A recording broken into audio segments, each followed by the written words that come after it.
Hey everyone, Assalamualaikum and welcome to my another video. তো আজকে যে দেখতে পাচ্ছেন এই ভুট্টাগুলো আমার দাদি বাড়িতে ভাঙানো হয়েছে। মা এসে ভুট্টাগুলোকে লেড়ে দিতেছিল। এখানে অনেক ভুট্টা আছে, তো মা ওগুলো লেড়ে দিতেছিল। আর এখানে এই ফুলগুলো কিন্তু অনেক ভালো লাগে আমার। আপনারা হয়তো দেখেছেন আমার ছাদের উপরও, আমাদের বাসার ছাদের উপরও কিন্তু এই ফুলগুলো আছে, আর আমার দাদি বাসাতেও আছে। মানে এই ফুলগুলো আমাদের অনেক বেশি ভালো লাগে, যার কারণে আমরা সবাই লাগাই। আর এখানে হচ্ছে হাঁসের বাচ্চা।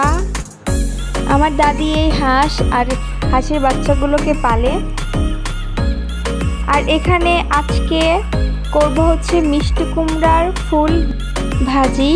তো যারা এই মিষ্টি কুমড়া ফুল ভাজিটা খেয়েছেন শুধুমাত্র তারাই জানেন এটা খেতে কতটা মজার। তো যারা খাননি তাদের উদ্দেশ্যে আমি বলবো আপনারা চাইলে একবার বাসাতে বানাতে পারেন, ট্রাই করতে পারেন। আশা করি আপনাদেরও ভালো লাগবে। এটা কিন্তু অনেক মজা হয়। আর এখানে মা হচ্ছে চালগুলোকে বেটে নিতেছিল, আর এগুলোকে ব্লেন্ডারে থেকে পাটায় বাটলেই কিন্তু বেশি মচমচা হয় এই ফুল ভাজিটা খেতে। তো যার কারণে মা এটাকে পাটাতেই বেটে নিতেছিল। তো এখানে চালগুলোকে ভালো মতো বেটে নিল। আর এখানে এখন ব্যাটার তৈরি করব ফুলগুলোকে ভাজার জন্য। তো এখানে প্রথমেই নিয়ে নিয়েছি চালের গুঁড়ো এবং সামান্য বেসন। তো এটার মধ্যে এখন দিয়ে দিলাম আদা বাটা, রসুন বাটা, জিরা বাটা, হলুদ, লবণ এবং এখন দিয়ে দিব মরিচ। তো এই সবগুলো উপাদান ভালো মতো দিয়ে, পরিমাণ মতো দিয়ে, তারপরে এখানে সামান্য একটু পানি দিয়ে দিব।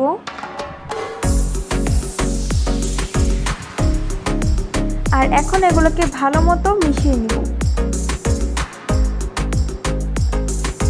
এটা বানানো কিন্তু খুব ইজি, আপনারা চাইলে এটাকে বানাতে পারেন। মানে কি বলবো, এত তাড়াতাড়ি হয়ে যায় আর খেতেও ভীষণ মজার হয়। তো আপনারা চাইলেও এটাকে বানাতে পারেন। আমি আপনাদেরকে বলবো এটাকে একবার হলেও বানিয়ে দেখবেন, আশা করি আপনাদের ভালো লাগবে। আমার তো এটা খুব ভালো লাগে, যার কারণে আমি মাকে বলি এটাকে বানিয়ে দিতে, যার কারণে আজকে বানিয়ে দিল। তো এখানে ফুলটাকে ব্যাটারটার মধ্যে ভালো মতো মিশিয়ে এখন এগুলোকে ভেজে নিতে হবে। আস্তে আস্তে লো ফ্লেমে এটাকে ভেজে নিতে হবে, ব্রাউন কালার হওয়া না পর্যন্ত।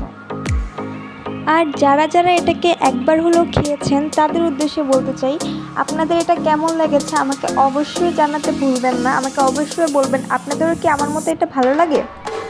তো এখনই কমেন্ট করে ফেলেন যে আপনারা কি এটাকে খেয়েছেন কোনোদিনও নাকি খাননি। আর না খেলে যারা খান নাই তারা এখন একবার বাড়িতে ট্রাই করেন, খুব ইজি।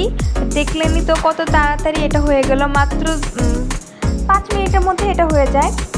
তো আপনারা চাইলেও একবার বাড়িতে অবশ্যই ট্রাই করবেন। আর বেশি একটা ভেজালও না, খুব তাড়াতাড়ি হয়ে যায় আর খেতেও মজার, সব দিক দিয়েই ভালো। আপনারা চাইলেও বাড়িতে একবার ট্রাই করতেই পারেন। আর এই তো যেটা বললাম, যারা খেয়েছেন তারা আমাকে অবশ্যই বলবেন এবং বলবেন আপনাদের এটা কেমন লাগে। আমার কাছে তো অনেক বেশি ভালো লাগে, আপনাদেরও কি ভালো লাগে আমাকে অবশ্যই বলবেন।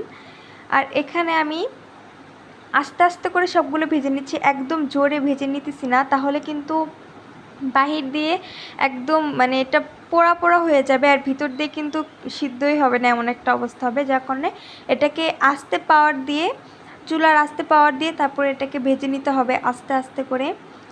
অনেকটা ধৈর্য নিয়ে এটাকে ভেজে নিতে হবে। আপনি যদি মানে তাড়াতাড়ি যদি ভাজতে চান তাহলে কিন্তু এটা ভালো হবে না, আর আস্তে আস্তে ভাজলে এটা অনেক বেশি মচমচা হবে, ভালো হবে। সেক্ষেত্রে খেতেও কিন্তু অনেক বেশি ভালো লাগবে। তো আমি কিন্তু এখানে সবগুলোকেই ভেজে নিলাম, সবগুলোকে ভালো মতো করে একদম ব্রাউন কালার করে ভেজে নিয়েছি, এই যে দেখতেই পারতেছেন। আর খেতে এতটা মজা হয়েছিল যে কি বলবো, এটা কিন্তু আপনারা 2 পিস নিলেই কিন্তু 1 প্লেট ভাত নিমিশেই শেষ হয়ে যাবে, এতটাই মজার এটা। তো আপনারা চলো বাড়িতে ট্রাই করতে পারেন। আর বাড়িতে ট্রাই করার পর আমাকে অবশ্যই বলবেন আপনাদের কাছে কেমন লেগেছে। আর আজকের ভিডিওটা ছিল এই পর্যন্তই, আশা করি আপনাদের সকলে ভালো লেগেছে। আপনারা যদি এরকম ভিডিও আরও বেশি চান তাহলে আমার চ্যানেলটিকে সাবস্ক্রাইব করে আমার পাশে থাকবেন এবং সকলকে অসংখ্য ধন্যবাদ আমার ভিডিওটি এতক্ষণ পর্যন্ত দেখার জন্য। আল্লাহ হাফিজ।